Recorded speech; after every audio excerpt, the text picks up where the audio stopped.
Bapak Ibu yang di malam hari ini sudah menyempatkan waktunya untuk hadir di kelas preview kita ya Bapak Ibu ya. Cetak nih Mas. Di malam hari ini kita akan sama-sama belajar bersama tentang lie detection dan forensic hypnosis. Mungkin Bapak Ibu sudah banyak yang WA ke saya juga. Itu materinya akan dapat apa saja, Mas? Yang jelas di materi lie detection ini nanti Bapak Ibu akan diajarkan bagaimana cara mendeteksi kebohongan yang ditujukan kepada Bapak Ibu ya. Ya, baik. Untuk selama kurang lebih 1 jam ke depan nanti Bapak Ibu akan dipandu oleh Master Fauzan Asmara, yaitu akan memaparkan sekilas tentang materi apa saja yang akan Bapak Ibu dapatkan jika Bapak Ibu ikut di kelas lie detection dan forensic hypnosis ya Bapak Ibu ya. Dan sebelum kita mulai kelas pada malam hari ini, marilah kita berdoa sejenak ya Bapak Ibu ya, menurut agama dan kepercayaan kita masing-masing, agar apa yang akan Bapak Ibu dapatkan di kelas preview ini bisa terhitung sebagai amal ibadah dan bermanfaat bagi diri kita Bapak Ibu ya, bagi diri kita masing-masing dan juga orang lain tentunya. Baik, berdoa dipersilahkan.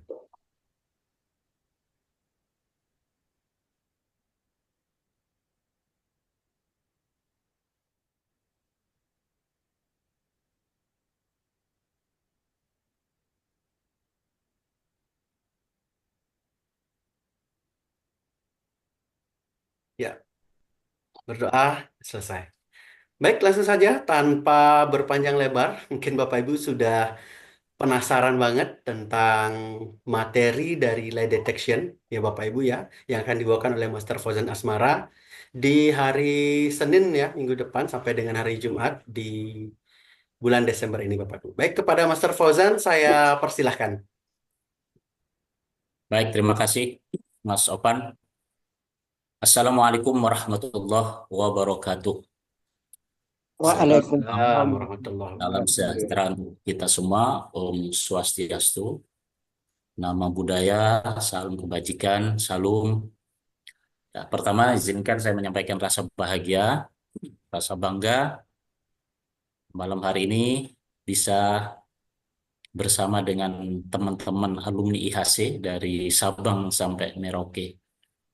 Ya, IHC adalah institusi hipnosis terbesar terdepan di Indonesia dengan jumlah alumni mencapai 13.726 sampai saat ini.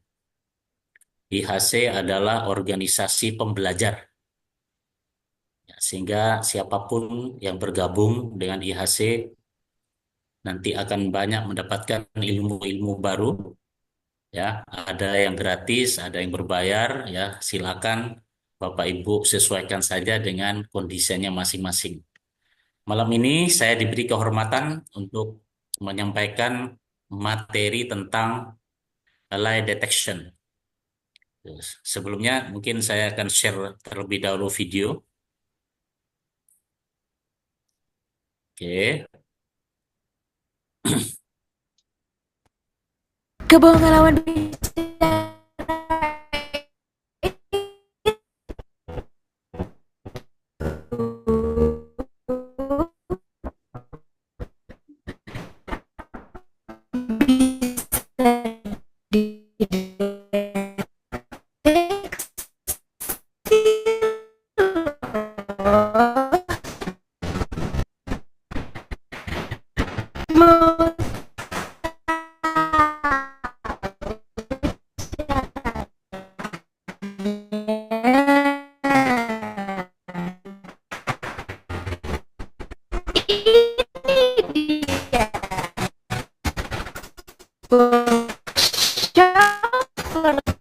ini dia bocah Videonya pertama putus-putus Master.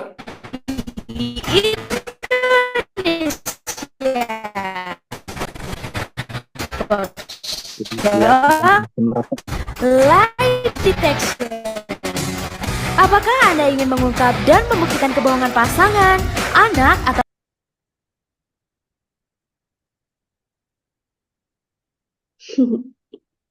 Ya, baik. Mohon ditunggu sebentar ya Bapak Ibu ya.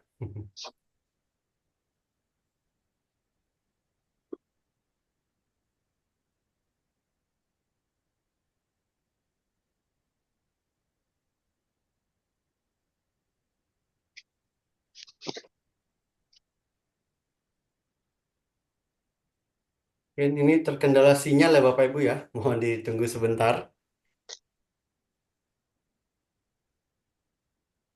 Waduh, ini sinyalnya lemah sekali. Sudah bisa terdengar kembali ya, teman-teman ya. Ya, sudah bisa Baik, Master. Mas Opan. Oke, Siap baik. Master. Baik, teman-teman semua, ya, meskipun kita pernah berbohong, ya, mungkin juga sering, mungkin juga eh, selalu gitu ya. Karena kategori pembohong itu ada yang kadang-kadang berbohong, ada yang selalu berbohong, ada yang nggak pernah berbohong gitu ya. Ada yang kadang-kadang berbohong. Saya nggak tahu Bapak Ibu termasuk kategori yang mana. Namun meskipun kita pernah berbohong, kita tidak ingin menjadi korban kebohongan, bukan? Ya, kita ingin memiliki alarm yang sangat peka yang bisa mendeteksi kebohongan itu terjadi. Ini materi ini didedikasikan untuk para orang tua ya yang tidak ingin dibohongi oleh anaknya, para pebisnis yang tidak ingin dibohongi oleh mitra-mitra bisnisnya, untuk para pimpinan yang tidak ingin dibohongi oleh anak buahnya, untuk para pasangan suami istri yang tidak ingin dibohongi oleh pasangannya. Ya, asumsinya adalah jika kita bisa mendeteksi kebohongan sejak dini, maka kita bisa mampu untuk mengantisipasi dan mampu untuk menyusun strategi menghadapi kebohongan tersebut. Jangan sampai masalah sudah berat, ya, baru Bapak Ibu tahu bahwa Bapak Ibu sudah diperdaya, sudah ditipu, dikhianati oleh seseorang. Dan tentu deteksi kebohongan ini nanti akan dilihat dari berbagai sisi, dari berbagai segi atau dari berbagai dimensi yang khusus didedikasikan ya untuk alumni IHASI semua. Saya izin share materi.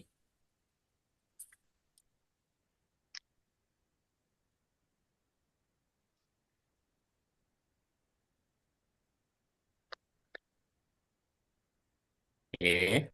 Sudah kelihatan ya Mas Topan?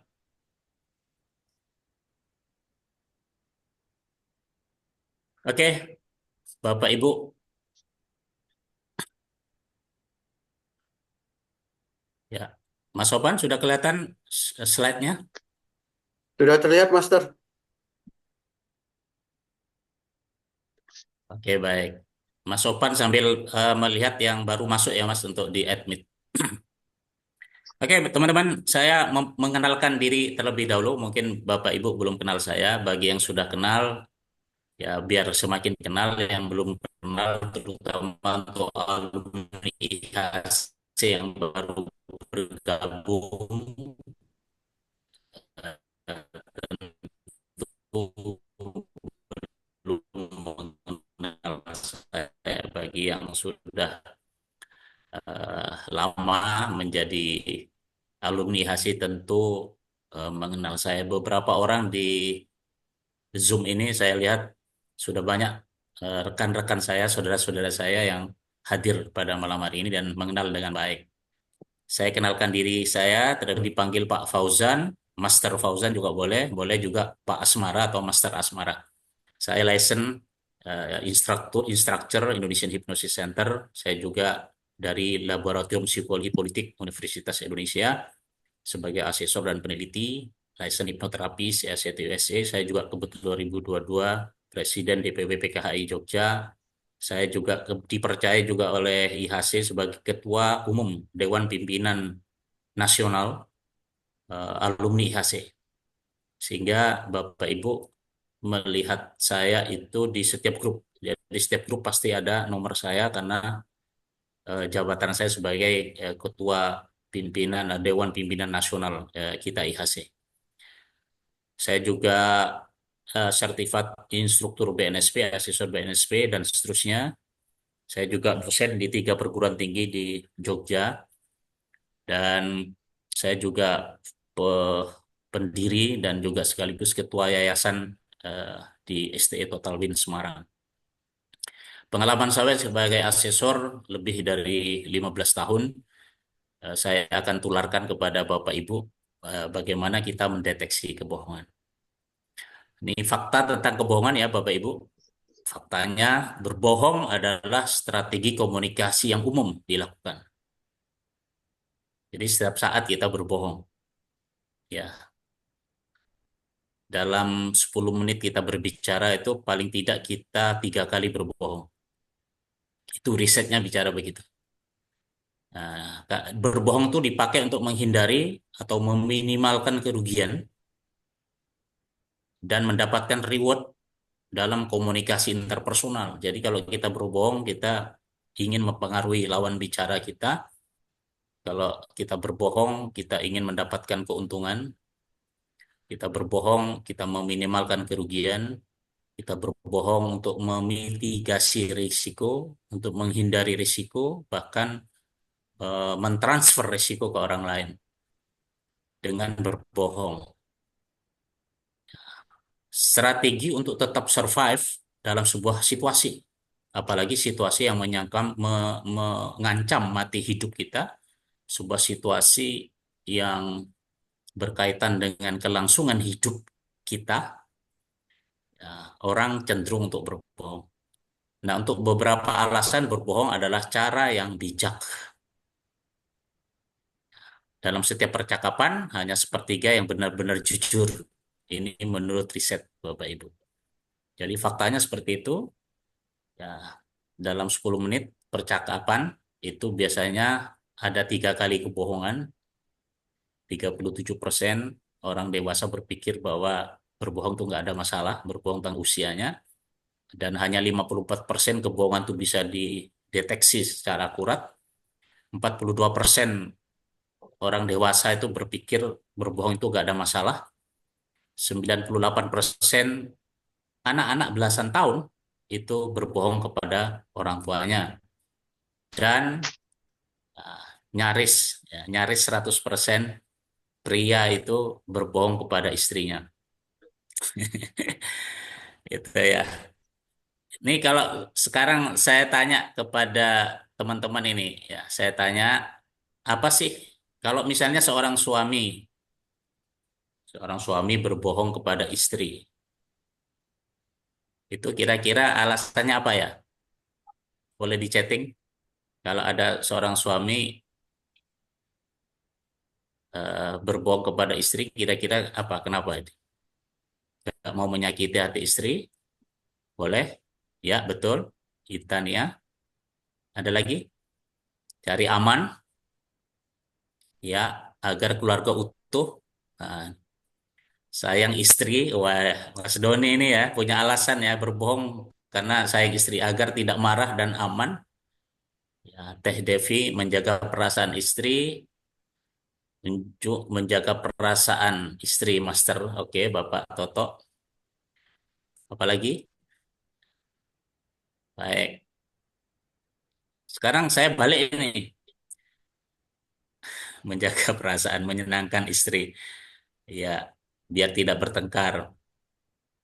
Ya, jadi istrinya biar tidak ngomel ya. Jadi Bapak Ibu,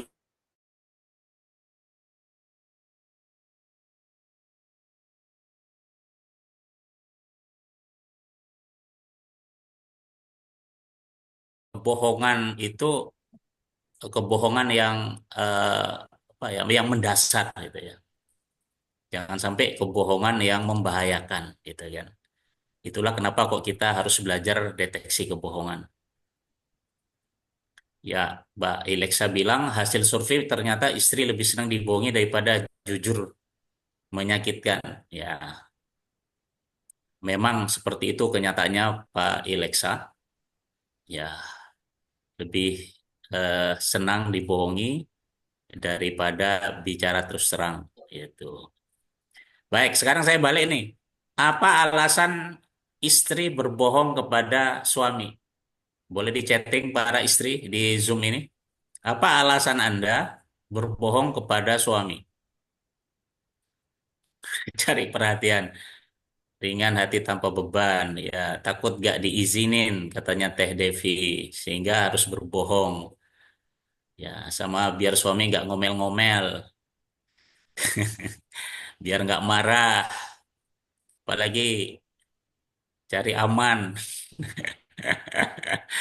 Iya, oke. Jadi selalu ada alasan istri berbohong kepada suami. Namun jangan sampai kebohongan-kebohongan yang berbahaya. Gitu ya. Jangan sampai kebohongan yang berbahaya. Baik, saya lanjutkan materinya Bapak Ibu. Ya, sehingga menurut apa menurut literatur itu ya, alasan pria berbohong kepada kekasih yang pertama adalah mempertahankan hubungan, ya, untuk menyelamatkan hubungan dengan kekasihnya.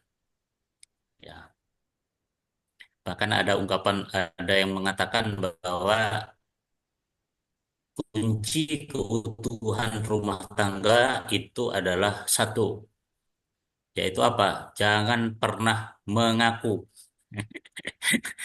Jangan pernah mengaku. Ya. Dan uniknya wanita itu tetap ragu, ya, apakah suami saya jujur atau berbohong. Tetap ada keraguan. Bahkan jauh di lubuk hatinya dia berusaha untuk mencari pembenar, mencari rasionalisasi bahwa suaminya jujur. Ya, wanita itu rata-rata denial. Denial itu menolak kenyataan. Itu sudah diulas oleh Sigmund Freud, ya, dalam materi tentang ego mechanism defense, bahwa kecenderungan wanita itu denial. Ya, dialah menolak kenyataan. Kenapa kok menolak kenyataan? Kira-kira kenapa? Karena terlalu menyakitkan jika diterima sebagai sebuah fakta. Sakit sekali, pedih perih sekali kalau itu diterima sebagai sebuah fakta. Maka dia berusaha untuk menolak kenyataan itu dengan mencari beberapa alasan atau beberapa pembenar, gitu ya, teman-teman ya. Oke. Terlalu banyak aturan, ya, daripada ramai pria memilih berbohong, menghindari kritikan. Ya, pria berbohong agar dia tetap seperti yang diinginkan oleh kekasihnya. Ya, kemudian merasa tertekan karena terlalu dikekang, ya, berbohong menjadi cara aman menghindari masalah dan juga untuk menjaga perasaan kekasihnya. Namun eh, antara pria dan wanita yang lebih menjaga perasaan kekasihnya itu sebenarnya adalah wanita. Wanita itu pandai sekali menyembunyikan perasaannya. Itu kawan-kawan ya. Kemudian alasan wanita berbohong kepada kekasih yang pertama menyembunyikan masa lalu. Ya, untuk para wanita yang di Zoom ini, ya, Anda tidak perlu menceritakan semuanya kepada kekasih Anda atau kepada siapapun.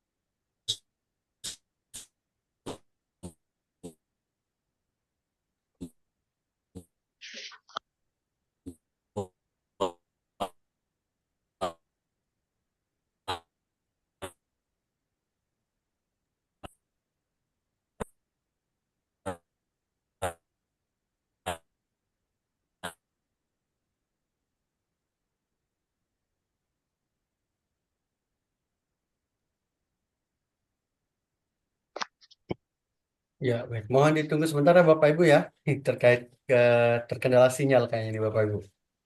Baik.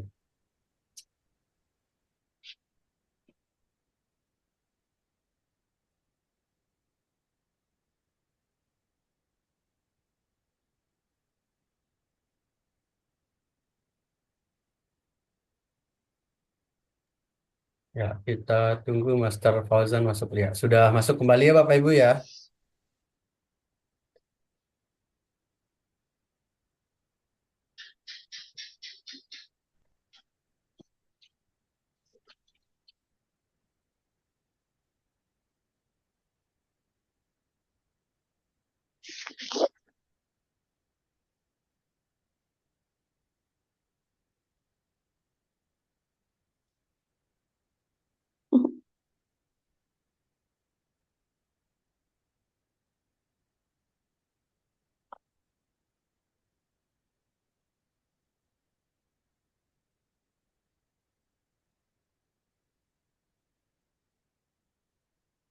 Ya, termute Master. Saya pindah jaringan, mudah-mudahan stabil. Oke, saya lanjutkan ya, teman-teman ya. Jadi wanita itu tidak perlu, tidak perlu terbuka sepenuhnya ya, karena laki-laki itu lebih peduli pada masa lalu wanita, dan wanita lebih peduli pada masa depan pria.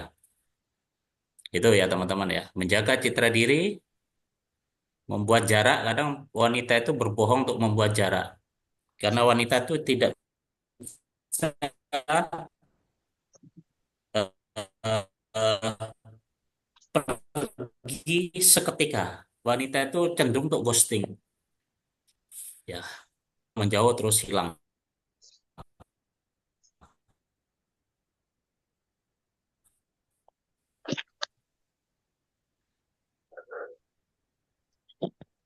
Mudah-mudahan masih bisa dipercaya sepenuhnya, membuat Anda khawatir, terus mempertahankan hubungan, tuh, teman-teman semua.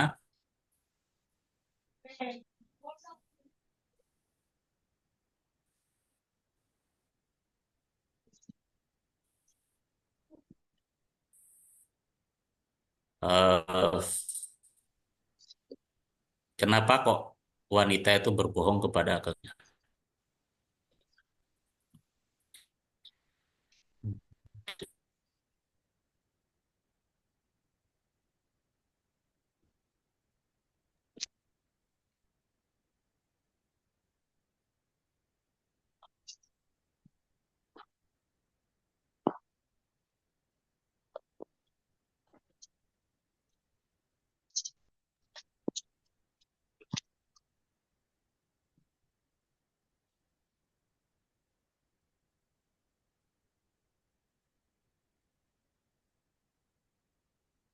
ekor keledai?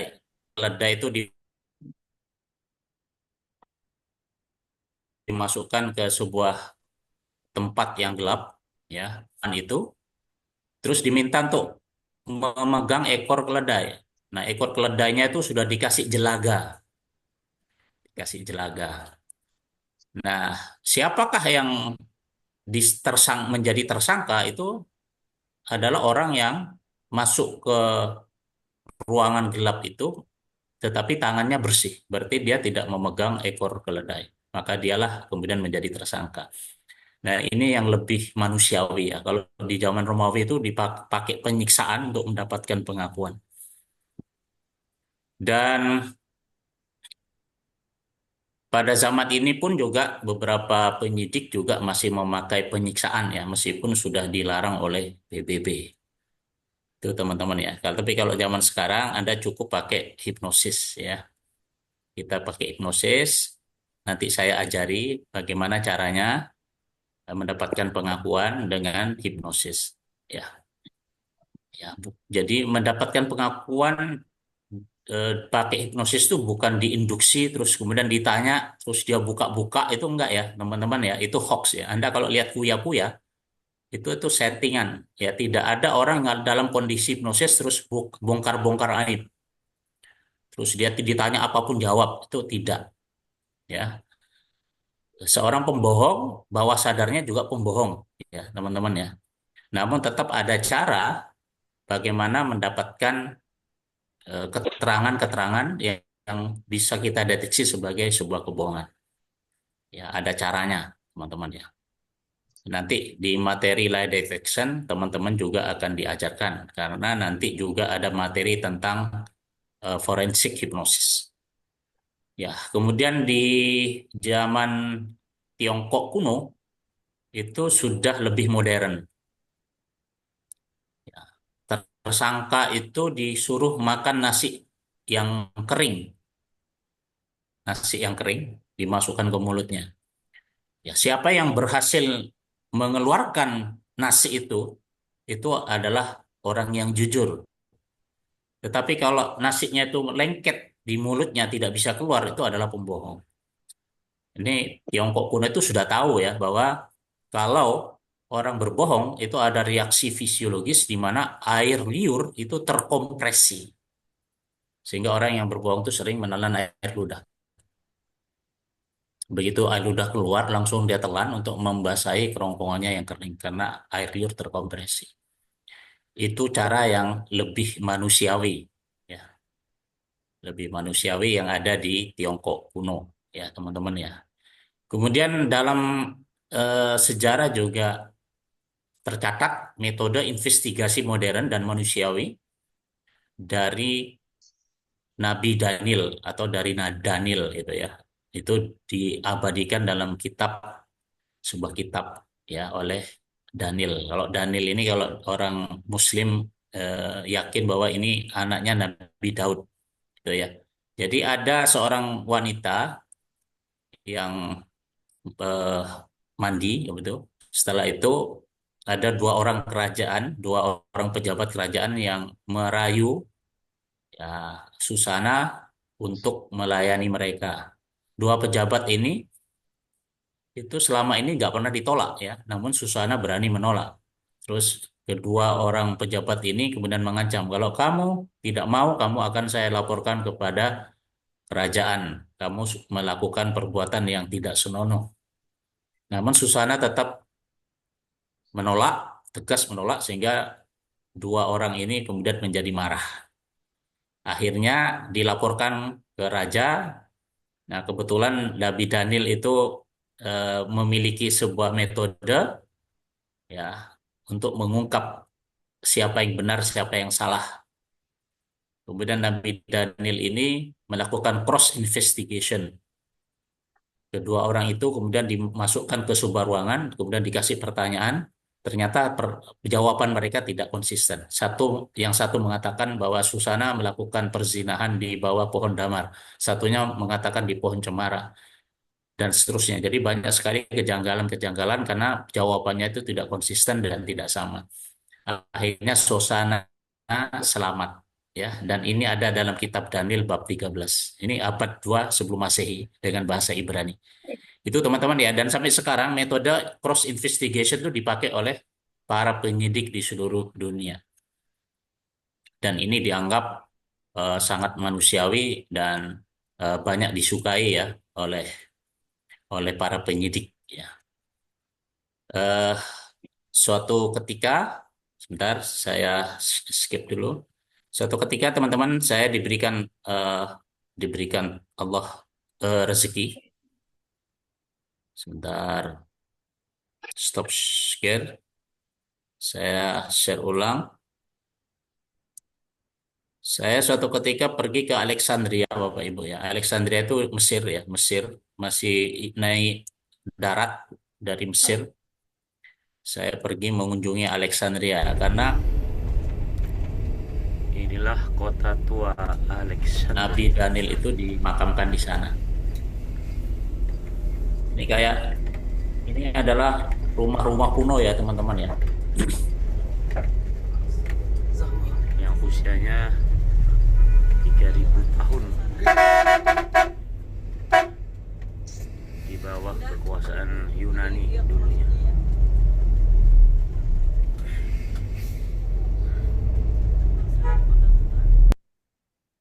Oke, saya lanjutkan. Singkat kata, singkat cerita, Bapak Ibu ya, saya menemukan ini ada Nabi Daniel. Ini adalah jalan Nabi Daniel. Ketemu ya teman-teman ya. Ternyata makamnya itu ada di sebuah sumur. Jadi ada masjid di atas ini. Ada masjid terus harus turun lewat tangga ini di kayak sumur gitu ya. Harus turun dan di sinilah makam Nabi Daniel. Dan di situ saya melihat dengan mata kepala sendiri kitab Daniel ya. Dan meskipun saya nggak ngerti bahasanya, paling tidak saya buka lah gitu ya. Dan itu metode cross investigation itu dipakai sampai saat ini. Saya ke sana diantar oleh teman dari kedutaan Indonesia di Mesir. Itu kawan-kawan ya. Dan PBB pada tahun 1948 itu Majelis Umum Perserikatan Bangsa-Bangsa memasukkan larangan penyiksaan dalam Deklarasi Universal Hak Asasi Manusia. Kemudian tahun 1963 Mahkamah Agung memutuskan bahwa pengakuan yang diambil di bawah truth serum ya seperti natrium pentotal, natrium amital dan skolamin dianggap melanggar hak konstitusional sehingga juga nggak boleh gitu ya. Nah, kemudian ditemukan poligraf. Poligraf itu dilihat dari 4 aspek ya. Yang pertama adalah dari keringat ya. Yang kedua dari tekanan darah, nafas, kemudian detak jantung. Dikasih alat teman-teman ya. Alatnya itu ada di dada, ada di bagian dada, di perut, kemudian di pantat, sama di kursinya ya, kemudian sama di sini di jari ini untuk melihat detak jantungnya. Itu. Jadi nanti modelnya kayak grafik begini ya. Namun Verdi Sambo lolos dari poligraf. Verdi Sambo itu lolos dari poligraf. Nah, poligraf ini tetap bisa diakali ya untuk orang-orang yang tahu caranya. Dan nanti minggu depan kalau Anda ikut kelas saya juga, Anda juga saya akan ajari bagaimana lepas dari poligraf. Caranya sederhana ya, teman-teman ya. Ya, dikasih dulu pertanyaan yang tidak relevan. Misalnya eh, saya bertanya kepada siapa di sini? Mas Yandaro. Ya, Mas Yandaro ini teman saya dari Malaysia. Selamat malam, Mas Yandaro Al-Amin. Sudah trainer beliau ini. Misalnya Mas Andoro ditanya, tinggal di mana Mas Amin gitu. Di apa Kuala Lumpur. Kerja di mana? Kerja di sini-sini. Saya adalah seorang ahli digital marketing dan seterusnya. Cerita gitu ya. Dan itu grafiknya biasa aja. Baru kita masuk ke pertanyaan yang relevan. Gitu. Misalnya pertanyaan sederhana, Mas Amin, Mas Amin itu dari rumah, sorry, dari kantor langsung pulang ke rumah. Iya, saya langsung pulang ke rumah. Tuh. Nggak mampir kemana-mana. Nggak, langsung ke rumah saya itu ya. Itu berbohong, itu nanti detak jantungnya akan bergerak sehingga grafiknya nanti begini. Dia mulai berkeringat, ya, ya tekanan darah naik. Itu teman-teman ya, caranya mendeteksi di sini. Dan dikasih pertanyaan itu berulang-ulang, ya, berulang-ulang. Apakah Anda, apakah Anda nggak mampir-mampir kemanapun? Nggak mampir kemana. Nggak pernah, nggak pernah. Saya langsung pulang, misalnya gitu. Bukannya ada yang melihat Anda mampir ke Hotel Santika gitu. Wah, itu Mas Amin tambah ini, bergeraknya tambah kenceng ya, karena satu kebohongan akan ditutup oleh kebohongan-kebohongan yang lain gitu. Dan itu membuat Anda akan ketangkap bahwa Anda sedang berbohong. Nanti hasil dari mesin itu adalah deception. Anda sedang berbohong. Kalau Anda nggak berbohong, nanti no deception. Itu teman-teman ya. Namun tetap ini bisa diakali. Nah, kalau Anda ikut kelas saya minggu depan, saya akan ajari Anda bagaimana lepas dari poligraf. Ya, meskipun kita berdoa, semoga Allah melindungi kita, kita tidak berurusan dengan ini gitu ya. Namun siapa tahu, tahu-tahu pasangan Anda, istri Anda membeli alat poligraf, kemudian Anda dipasangi alat ini gitu ya. Ya, tapi alat ini hanya ada di Jakarta ya, teman-teman ya. Tidak semua apa namanya Polda itu memiliki poligraf. Itu hanya ada di Jakarta di Mabes Polri Jakarta. Women lie about their age, men lie about their income. Ini nggak usah saya jelaskan, memang begitu ya. Pria itu rata-rata berbohong penghasilannya ya. A woman easily lie about their feeling while men speak the truth very easily. Memang wanita itu lebih apa ya, lebih mampu ya, lebih mampu untuk menyembunyikan perasaannya. Ya, sementara pria itu lebih apa sulit untuk menyembunyikan. Tapi kalau wanita itu sangat mampu. Jadi seorang wanita itu kenapa kok wanita itu pandai sekali menyembunyikan perasaan ya? Itu memang Allah memberikan wanita itu karunia untuk itu. Karena kadang wanita itu harus menjadi lilin yang membakar dirinya hanya untuk menerangi sekitarnya. Posisi seorang wanita yang memiliki anak, dia harus menjaga suasana rumah itu tetap eh, terkondisikan dengan baik. Dia tetap kadang ya harus menjaga perasaan suaminya, menjaga emosi dari pasangannya dan seterusnya. Jadi wanita itu memang pakar ya, pakar di bidang itu. Nah, dan ini yang saya katakan tadi teman-teman ya, wanita itu denial, menolak kenyataan. Nah, karena kalau diterima sebagai sebuah fakta itu sangat menyakitkan, sangat pedih-perih, kemudian dia menolak kenyataan, banyak denial. Nah, sudah berkali-kali dibohongi masih percaya aja gitu ya. Sudah berkali-kali dibohongi, ditipu, ya, diperdaya, terutama bagi teman-teman yang, wah Pak, ada Pak Joko Witoyo, Pitoyo, selamat malam Pak Dokter Sri Joko Pitoyo dari Jawa Tengah. Itu eh, sudah berkali-kali dibohongi masih percaya, ya. Bahkan sudah memutuskan tuh, ya aku sudah nggak mau lagi kenal kamu gitu ya. Terus dia balik lagi, dirayu-rayu lagi, wanita luluh lagi. Tuh. Ya, mudah-mudahan Anda terhindar dari pria-pria seperti ini, Bapak Ibu. Hindari orang yang narcissistic personality disorder, orang narsis gitu ya. Anda harus hindari. Orang ini nggak bisa sembuh karena dia nggak merasa bersalah. Dia tidak merasa memiliki kelainan atau tidak merasa sakit mentalnya. Ya, narsistik itu orang yang sangat-sangat pembohong ulung. Ya, biasanya dia love bombing dulu untuk menjatuhkan hati Anda. Setelah Anda jatuh, maka Anda akan dimanfaatkan, gitu ya. Kalau Anda sudah nggak jadi supplier bagi dia, Anda sudah nggak berguna, maka dia akan meninggalkan Anda. Nah, orang-orang seperti ini luar biasa ya. Ini pembohong tingkat dewa. Itu teman-teman ya. Ada juga psikopat. Psikopat itu tidak harus yang membunuh ya. Psikopat itu bisa jadi dia pembohong. Banyak pria-pria yang membohongi istrinya tidak merasa bersalah sedikit pun. Malah dia bilang bahwa salah kamu mau dibohongi. Gitu. Nah, ada jenis-jenis pria seperti ini. Memang tukang bohong. Ya, tukang bohong. Nah, dan tidak merasa bersalah. Dan orang seperti ini susah dideteksi. Dia bohong apa enggak karena dia nggak merasa bersalah. Tapi Anda tetap akan mampu melihat kebohongan itu dari matanya. Minggu depan nanti kita bahas ya. Minggu depan kita bahas.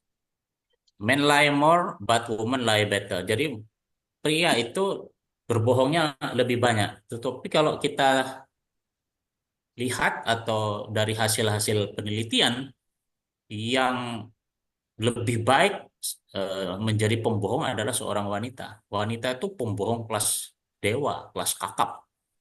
Kalau wanita sudah berbohong, pria itu sama sekali nggak bisa mendeteksi. Banyak yang nggak bisa mendeteksi karena wanita itu pemain sandiwara. Gitu ya. Ya, eh, kenapa kok wanita bisa seperti itu ya? Karena memang memang diberikan Allah karunia seperti itu. Wanita itu sejak dia apa namanya sejak dia kecil gitu ya itu memang sudah secara alamiah ya dia belajar tentang itu ya teman-teman ya. Pada saat wanita itu hamil, dia sudah berkomunikasi secara nonverbal dengan bayinya. Dia sudah pandai sekali melihat situasi. pandai sekali melihat apa yang ada di balik kata-kata seseorang, ya, dan bagaimana memanipulasi. Jadi, dan wanita-wanita tertentu itu bisa lebih jahat daripada pria, gitu ya. Kalau Anda mengenal ada buaya, Pak, kamu melek tuh, ya, Pak. ada jenis wanita itu ya apa buaya betina itu. Kalau Anda sudah ketemu buaya betina itu, ah, sudah. Itu teman-teman ya. Wah, mudah-mudahan kawan-kawan ini terlindungi dari wanita-wanita seperti ini. Ya, kalau ditanya siapa pembohong yang lebih bagus, yang paling baik, ya itu adalah wanita. Makanya spionase itu atau mata-mata itu yang berhasil itu banyak dari wanita. Itu ya teman-teman ya. Dia bisa jadi pasangan musuhnya, pura-pura cinta, pura-pura sayang, ya pura-pura menikmati. Wanita itu bisa loh pura-pura menikmati, pura-pura senang, itu bisa. Dan pria itu nggak bisa. Ya, pria itu sulit eh, melakukan itu. Itu teman-teman ya. Baik. Asumsi 5 motivasi kebohongan. Satu, menyelamatkan muka sendiri dan orang atau orang lain. Yang kedua, menjaga, memaksimalkan, menghentikan sebuah hubungan. Menjaga hubungan, memaksimalkan hubungan, atau menghentikan sebuah hubungan dengan berbohong. Bisa membangun, memaksimalkan, dan mempertahankan kekuasaan atau pengaruh atas pasangan atau orang lain. Ya, dengan berbohong. Ya, bahkan sejak zaman Fir'aun dulu berbohong bahwa saya Tuhan. Sebentar ya, Bapak Ibu. Ada yang ngetok pintu. Yang Pertama Ibu Gabla. ya. Ya, ya, makasih.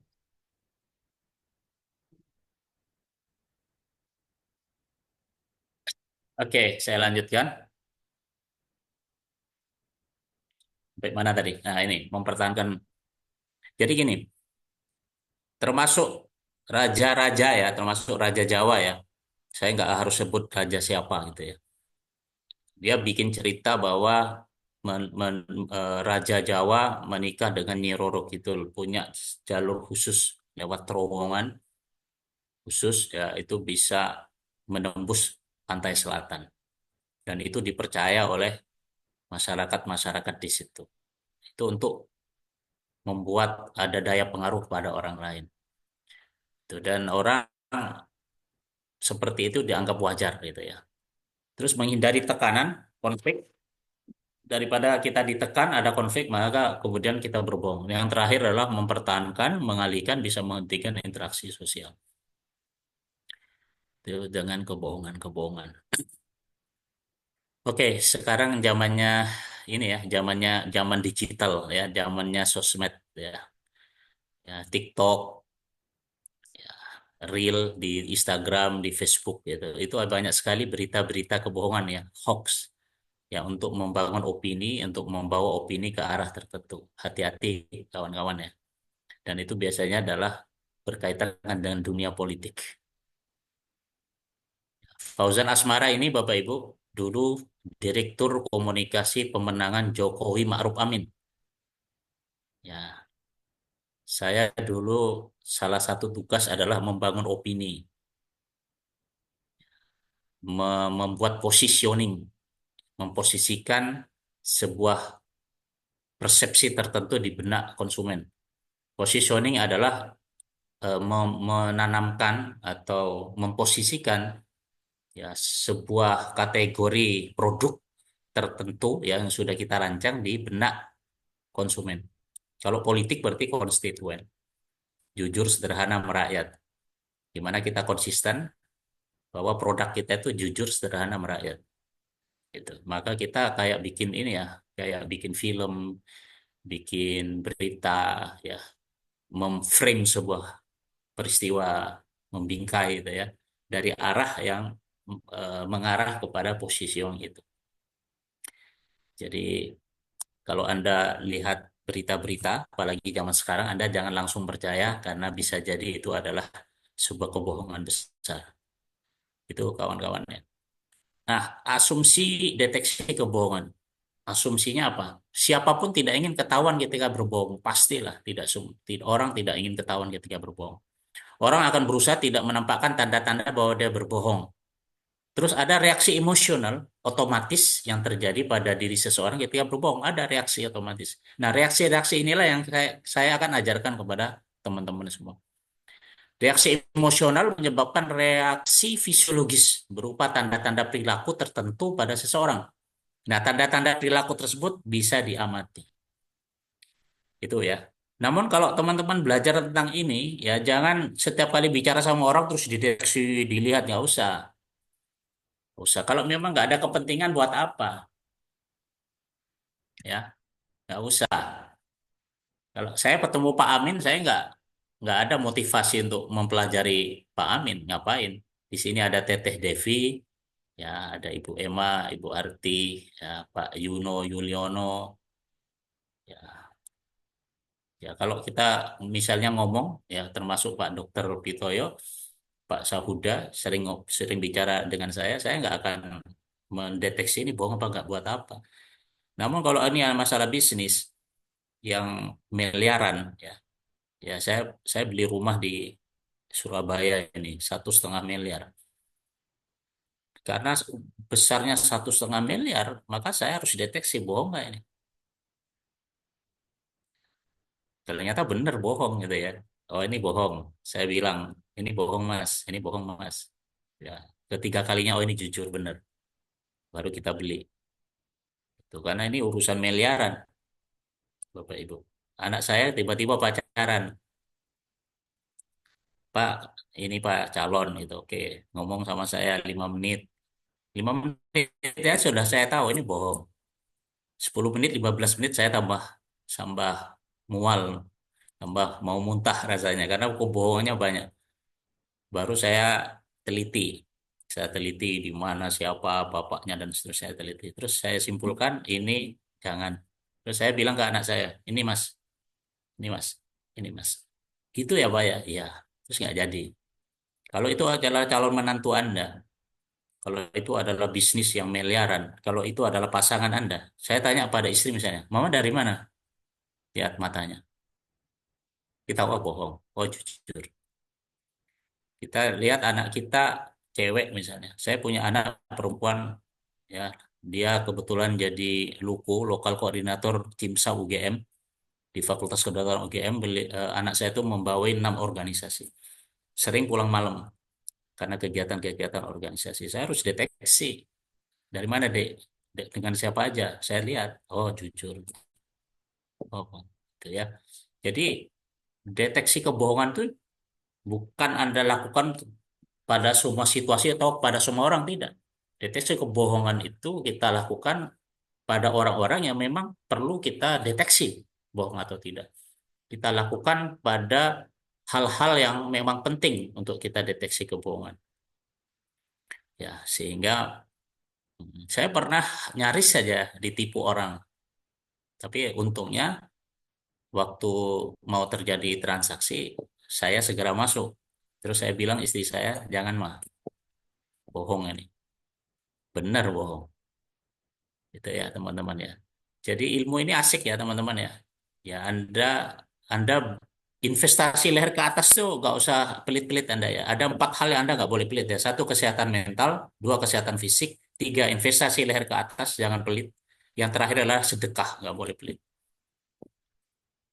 Ya, saya jamin dengan Anda punya alarm yang peka terhadap kebohongan itu akan menyelamatkan hidup Anda, menyelamatkan keluarga Anda, ya, menyelamatkan semuanya hidup Anda, Pak. Itu ya kawan-kawannya. Oke, saya lanjutkan. Nah, yang kita lihat tanda-tanda perilaku tersebut ya. Perilaku inilah yang kita lihat. Gitu ya kawan-kawan ya.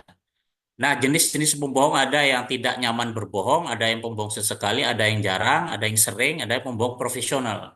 Pembohong profesional, profesional liar itu ada nggak? Ada. Dan Anda harus mampu deteksi ini. Nah, profesional liar ini memang bahkan menjadi mata pencahariannya berbohong. Saya nggak tahu nih, teman-teman di Zoom ini termasuk yang mana nih? Yang sering berbohong, yang kadang-kadang coba di chatting. Oke, Pak Toto. Anda termasuk yang mana nih? Waduh, sudah pernah ketemu narsis luar biasa setannya katanya Mbak Kristal. Oke, Mbak Kristal. Makanya Mbak Kristal harus mampu mendeteksi biar nggak kena lagi. Tergantung lawan. Wah, Mbak Kristal ini berarti ini ya, kadang-kadang. Oke, kalau kepepet, ya kadang-kadang. Oke, ya baguslah. Tidak ada yang profesional liar, nggak ada ya. Eh, Tidak nyaman. Wah, Ibu Fatma ini merasa tidak nyaman. Wah, ini penghuni surga ini insya Allah. Ya, seperlunya, wah ya, seperlunya saja. Oke, iya. Oke, teman-teman ya. Ya, baik. Ada pembohong sesekali, baik. Ya, saya juga pernah berbohong ya, teman-teman ya. Jadi yang kita pelajari adalah ada autonomic emotional arousal. Ya, yang kita pelajari adalah autonomic emotional arousal. Jadi terselutnya saraf-saraf yang digerakkan oleh emosi kita yang terjadi secara otomatis. Ya, bisa dari mata, dari bibir, tenggorokan, gitu ya. Dari gestur, body posture, dari micro expression yang kita pelajari itu. Kenapa kok terjadi autonomic emotional arousal? Meskipun dia adalah seorang pembohong, dia tetap bimbang. Bimbang antara jujur apa bohong. Ada rasa bersalah dan berdosa. Jadi ada moral anxiety, takut ketahuan. Terus pengalaman masa lalu tentang dampak kebohongan itu betul-betul membahayakan, ya, sehingga membuat seseorang itu tetap mengalami tekanan saat berbohong dan juga antisipasi dampak dari hukuman. Itu kawan-kawan ya. Oke, saya tidak akan bertanya karena waktu ya. Saya tidak akan bertanya kepada Anda karena waktunya. Ya, apakah Anda masih memiliki kepercayaan pada orang lain? Itu pertanyaan saya. Boleh di chatting. Anda kan sering dibohongi ya. Anda pernah dibohongi lah. Bahkan kebohongan yang menyakitkan gitu ya. Kebohongan yang menyakitkan. Ya, kebohongan yang betul-betul berdampak pada Anda. Sekarang saya tanya, apakah Anda masih memiliki kepercayaan terhadap orang lain? Kadang masih tergantung, ragu-ragu masih tergantung. Ya, yang tergantung ini pasti pernah jadi korban kebohongan, termasuk Kak Kristal. Ya, kadang butuh waktu masih gitu ya. Oke, masih baik. Asiknya ya, kawan-kawan ya. Jangan Anda belajar agak nggak percaya PHP tok. Wah, ini Teh Devi. Iya, ya, agak nggak percaya. Makanya Teh Devi harus mampu mendeteksi ini sesekali masih. Oke. Ya, ada orang yang nggak menikah sampai tua. Ada yang nggak mau lagi menjalin hubungan dengan orang lain. Ya, saya bisa tunjukkan kepada Anda beberapa alumni lie detection itu sekarang menikah. Baru-baru ini eh, ada di Makassar, ya, ada di Jakarta, ada di Pemalang, ada di Tegal. Jadi dia itu nggak menikah, hanya dulu pernah dihianati, pernah sakit pedih perih karena dikhianati. Dengan belajar deteksi kebohongan, membuat dia percaya diri untuk menikah lagi. Ya, itu teman-teman ya. Jadi belajar deteksi kebohongan mencegah Anda tuh untuk mengeneralisir. Saya bisa tunjukkan kepada Anda salah satu alumni IHC. Sekarang sudah punya 5 restoran di Bali. Dulu dia nggak mau berbisnis lagi karena dia dibohongi. Dia dibohongi mitra bisnisnya berkali-kali dibohongi, kolaps gitu ya. Ya, kemudian kena apa namanya? Kena pandemi tambah kolaps, terus berusaha bangkrut apa bangkit lagi, ditipu lagi ya. Terus ikut lie detection. Akhirnya dia berani lagi berbisnis. Dan sekarang sudah punya 5 restoran. Ya, ada di daerah Nusa Dua Bali, ada di Kuta. Di Kuta ada 2, kemudian di Sanur ada 1. Di Denpasar ada satu, sama di Ubud satu. Dia kemudian setelah belajar lie detection, dia percaya diri untuk berbisnis dan ternyata sukses. Dia tidak lagi ditipu orang, tidak lagi salah memilih mitra, tidak lagi salah memilih mitra bisnis. Itu teman-teman ya. Jadi Anda belajar deteksi kebohongan untuk mencegah Anda mengeneralisir, ya, sehingga Anda menjadi lebih percaya diri untuk masuk pada segi kehidupan apapun. Ya, itu kawan-kawan ya, masih semangat ya. Kalau masih semangat, ketik semangat, yuk, masih semangat, yuk. Kita semangat menjalani hidup kita. Bagi Anda yang pernah disakiti, ya, pernah dibohongi, pernah ditipu, pernah diperdaya, ya, mari kita semangat, ya, untuk menjalani hidup kita. Bismillah, semangat gitu ya. Oke. Biar Anda tidak mengeneralisir, nanti Anda belajar tentang lie detection ini. Itu teman-teman. Apa langkah-langkah lie detection ini, kawan-kawan ya, perlu saya sampaikan. Yang pertama adalah big picture, kita melihat dari gambar besar. Jangan hanya melihat dari salah satu aspek saja. Misalnya ada orang dari hidung aja ya. Orang kalau bohong itu biasanya hidungnya gatel. Ini kenapa? Karena ada hormon adrenalin yang keluar ya saat Anda berbohong yang membuat saraf di ujung hidung Anda gatel. Ini sudah diteliti sudah sejak zaman dahulu kala gitu ya. Namanya efek Pinocchio. Ya, ini bohong. Salah satu tanda bohong. Tuh. Namun jangan Anda hanya pakai begini. Jangan-jangan memang hidungnya gatel. Jangan-jangan dia itu hidungnya pesek ingin mancung diginiin terus itu ya. Nah, jangan hanya satu. Anda harus melihat dari gambar besar. Itu dari aspek, dari gesturnya, micro expressionnya, dari pola nafasnya, dari kata-katanya, dari matanya. Paling tidak Anda punya 3 indikator saja sudah oke itu. Apalagi Anda bisa menangkap lebih dari 3 indikator. Itu sudah dipastikan dia bohong. Terus kita menetapkan baseline. Orang itu seperti apa baseline-nya? Ya, tipenya kayak apa? Ya, meskipun Mbak Kristal itu sekarang sudah berubah ya baseline-nya. Baseline-nya Mbak Kristal berubah. Gara-gara hipnosis itu ya.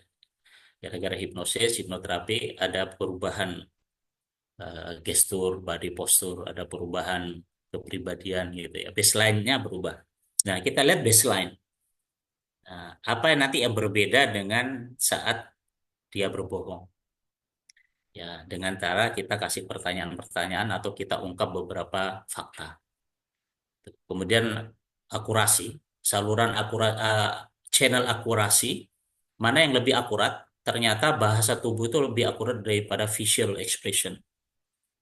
Ternyata vokalik itu lebih akurat juga daripada visual expression. Itu ya. Jadi kita nanti melihat dari body language, dari vokal, dari mata, gitu ya. Dan nanti kita lihat dari inconsistent cues-nya. Ya, singkat cerita Bapak Ibu, karena saya sudah 1 jam lebih 15 menit. Lie detection nanti kita lihat dari proxemic, zona fisik. Zona antara kita dengan lawan bicara. Kemudian kita lihat dari kinesik, gestur dan ekspresi wajah. Kita lihat dari paralanguage, dari vokal, dari tekanan, irama, tempo. Kita lihat dari rhythmic cues, tanda-tanda ritmik tubuh, dan juga dari lying eyes. Ya, kita lihat kebohongan dari sisi ini nanti ditambah dengan paralanguage pattern. Ya, dari kata-kata yang keluar. Ya, kita juga deteksi. Nah, kemudian filosofi dari Peter Drucker ya Bapak Ibu ya dalam berkomunikasi bagian yang penting untuk diperhatikan adalah apa yang tidak disampaikan. Saya jujur loh sama Anda. Anda jangan tangkap kata-kata jujur itu. Teh Devi, I love you Teh. Teh Devi, aku cinta kamu Teh. Jangan lihat dari kata-katanya. Anda harus melihat apa yang ada di balik kata-kata itu dan melihat juga bagian-bagian yang lain. Kalau Anda terbiasa mencerna memasukkan omongan orang pada pikiran Anda keliru. Ya, karena kata-kata itu biasanya dipakai untuk menyembunyikan banyak hal yang ada yang sebenarnya ada dalam pikiran. Ada yang kata-katanya selaras dengan pikirannya, namun lebih banyak kadang kata-kata itu nggak selaras dengan apa yang ada dalam dirinya. Jadi nanti kita biasakan untuk mencermati apa yang ada di balik kata-kata itu. Jadi kita lihat dari proxemic dan juga kita lihat dari micro expression dari Paul Ekman ya Bapak Ibu ya. Nanti Bapak Ibu akan kan 5 hari ya, 5 hari. Satu hari kita bicara tentang ini micro expression ya dari Paul Ekman. Ya, ekspresi mikro adalah ekspresi wajah yang bocor selama kurang 1 detik. Nah, 1 detik itu yang kita nanti akan pelajari. Ya, spontaneous facial expression, autonomic nervous system. Kita akan pelajari itu, teman-teman ya. Dan yang paling keren nanti kita bicara tentang lying eyes. Your lying eyes. Men lie, woman lie, your eyes don't. Mata nggak bisa berbohong. Ya, mata adalah jendela jiwa. Kalau Anda sedang berbicara sama orang lain, maka lihatlah matanya. Maka biarkan mata itu yang memberitahu Anda bagaimana suasana hati dia, bagaimana pikirannya. Ya, saya ajari Anda melihat mata orang dengan sangat mudah seperti Anda membaca sebuah buku. Ya, minggu depan. Ya, kalau nggak salah hari apa ya? Senin ya Mas? Apa Selasa ya? Selasa, Rabu, Kamis, Jumat. Kalau nggak Di salah Selasa. Senin sampai Jumat, Master. Tanggal Oh, 16 Senin, sampai 20. Senin, Ya. Selasa, Rabu, Kamis, Jumat. Iya, Itu betul. teman-teman ya. Ini ini sendiri nanti satu pertemuan. Dan nanti saya punya video-video eh, kita lihat pejabat-pejabat yang sudah tidak menjabat aja ya. Saya banyak punya video untuk melihat ini bohong atau tidak, jujur apa tidak. Kita banyak bermain di situ. Dan kita bisa berlatih gitu ya kawan-kawan ya. Dan kita juga lihat dari leakage body cues. Karena bahasa tubuh itu susah dikendalikan. Kapasitas pengiriman sinyalnya lemah, beda dengan ekspresi wajah. Ekspresi wajah kan diperhatikan orang, tapi bahasa tubuh itu kadang diabaikan orang. Padahal itu keren loh untuk mendeteksi kebohongan. Jangan jangan terbiasa lihat ekspresi wajah aja. Ekspresi wajah ini banyak tipuan ini topeng. Halo, apa kabar? Sehat ini banyak topeng. Ya, tapi kalau bahasa tubuh itu susah dikendalikan. Nah, sedikit mendapatkan umpan balik juga. Sehingga di sini Anda juga akan belajar di sini, Bapak Ibu. Ya, dan eh, kita lihat dari para language layer cues-nya. Kita bekerja berhubungan dengan birokrasi, penegak hukum, media, pemasok, kontraktor, outsourcer, dan semua jenjang dalam perusahaan. Kita harus mampu segera mendeteksi adanya kecurangan, penipuan, kebohongan. Bagaimana kita menghindari mengurangi resiko menarik diri ya. Bisnis berjalan efektif dengan tim yang bisa dipercaya dan bisnis hancur seketika saat tim Anda berkhianat. Nah, sekarang kan orang banyak apa ya? Banyak serba cepat gitu ya. The reality is that we like fast food, we like fast data, fast ideas. So we have a problem that's going to be harder to solve. Jadi jangan biasakan Anda yang instan-instan. Nanti teman-teman nanti saya kasih ilmunya untuk sedikit saja mencermati tentang kata-kata ini. Ya, untuk hal yang penting dan berisiko kita harus sabar dan lihat menjadi lie detector. Itu ya teman-teman ya. Nanti kita akan ajari itu juga ya pada pertemuan eh, yang terakhir apa ya? Ya oke, yang terakhir atau yang kelima, yang keempat, Anda saya ajari bagaimana Anda menjadi profesional liar. Saya ajari Anda bagaimana menjadi pembohong profesional. Sampai lie detektor kayak poligraf aja nggak mampu mendeteksi Anda. Tapi ini mohon digunakan secara bijak. Saya ajari Anda menjadi pembohong yang profesional, seperti seorang mata-mata, namun eh, gunakan secara bijak saat Anda terpaksa saja untuk menggunakan ini. Itu teman-teman ya. Oke, dan Anda juga saya ajari how to detach polygraph. Bagaimana Anda untuk menghindari poligraf. Saya jamin ya poligraf nggak mampu mendeteksi kebohongan Anda. Itu ada ilmunya juga. Itu kawan-kawan ya.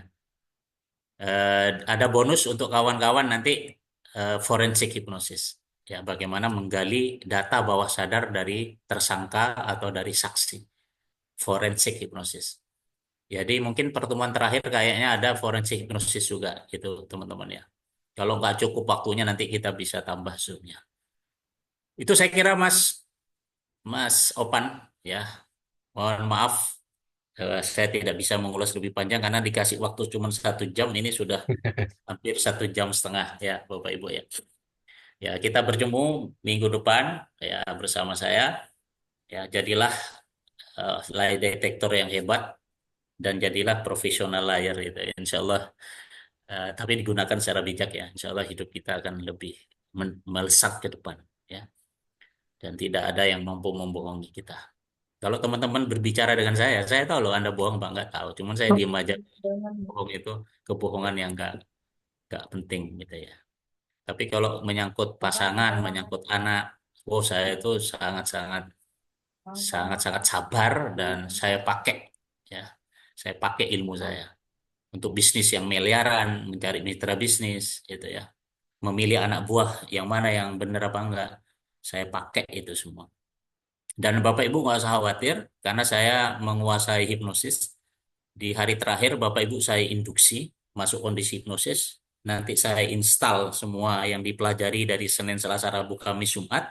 Itu dimasukkan bawah sadar. Kemudian saya bikin Anda punya alarm. Jadi materi itu karena disampaikan dalam kondisi Anda trans, maka semua materi saya masuk. Nah, di hari terakhir nanti saya tinggal install. Sehingga kalau orang bohong itu Anda nggak perlu banyak tinggal pasang jangkar langsung gitu. Jangkar dipasang langsung ini bohong apa enggak? Langsung. Ya jangkarnya nanti bisa milih Anda mau pakai jangkar apa.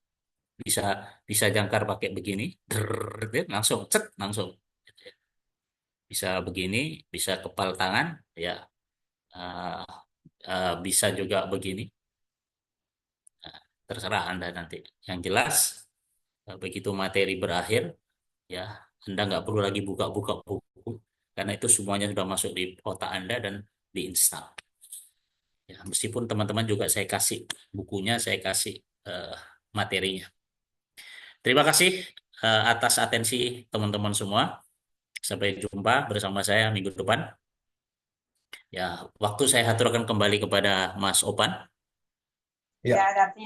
Baik, terima kasih Master Ya, atas wabillahi waktunya satu hidayah. jam ini. Assalamualaikum warahmatullahi wabarakatuh. Selamat malam. Waalaikumsalam warahmatullahi wabarakatuh. Baik, terima kasih Master atas waktunya ya. Sudah berkenan berbagi ilmu light detection 1 jam dari tadi ya Master ya. Dan saya ucapkan terima kasih juga kepada Pak Dr. Ahmad Husnul Huluk ya karena sudah daftar di kelas light detection untuk hari Senin sampai dengan Jumat ya di tanggal 16 sampai dengan 20 Desember 2024. Saya yakin Bapak Ibu juga sudah sangat penasaran nih dengan materi apa saja secara mendalam nanti akan dipaparkan oleh Master Fauzan Asmara di kelas ya. Dan bagi Bapak Ibu yang ingin daftar kelas lie detection bisa langsung hubungi saya Bapak Ibu ya. Bisa langsung chat dengan saya. Nomor saya sudah ada di grup ya. Sudah ada di grup. Jadi Bapak Ibu tinggal klik nomor saya langsung bisa menghubungi saya. Baik Bapak Ibu mungkin cukup sekian ya untuk malam hari ini. Terima kasih sudah bergabung di kelas preview kita di malam hari ini. Sekali lagi, Master, terima kasih banyak ya karena sudah berbagi ilmu bersama alumni kita di malam hari ini. Dan untuk yang sudah hadir juga saya ucapkan terima kasih yang sebesar-besarnya ya di malam hari ini. Baik, itu aja untuk kelas preview kita di malam hari ini. Saya Opan dari IHC pamit undur diri. Cukup sekian. Assalamualaikum warahmatullahi wabarakatuh. Waalaikumsalam warahmatullahi Terima wabarakatuh. kasih Bapak Ibu semua. Terima kasih Pak Dr. Fauzan. Terima kasih. Sampai jumpa Pak Daud. Terima kasih Pak Daud. Luar biasa. Terima kasih semua. Terima kasih, Master. Yuk, sampai jumpa minggu depan. Ada juga yang bikin peserta. Saya sekali ada langsung ada peserta 3 kali.